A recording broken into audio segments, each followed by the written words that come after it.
find that the best way to start a ketogenic diet is to integrate intermittent fasting with the keto diet. So I start all of my patients before I make any changes, starting a 16-hour fast, beginning the last meal in your evening until the first meal the next day. I find that that is an easy transition into starting to make some positive lifestyle changes.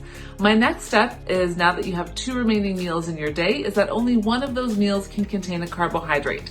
So we start with the fasting and including a carbohydrate in only one of the remaining 2 meals in your day. I find that this is a very great way to ease into a ketogenic diet. Once my patients have become adapted to the fasting and the modifications in those 2 meals, then we get a little bit deeper and start changing the type of carbs we're consuming and start going a little bit more in depth in terms of the macronutrients, tracking food. But I think that a really easy way to start is just that, the fasting and 1 carb per day, and it's your choice which meal you want to include that carbohydrate in.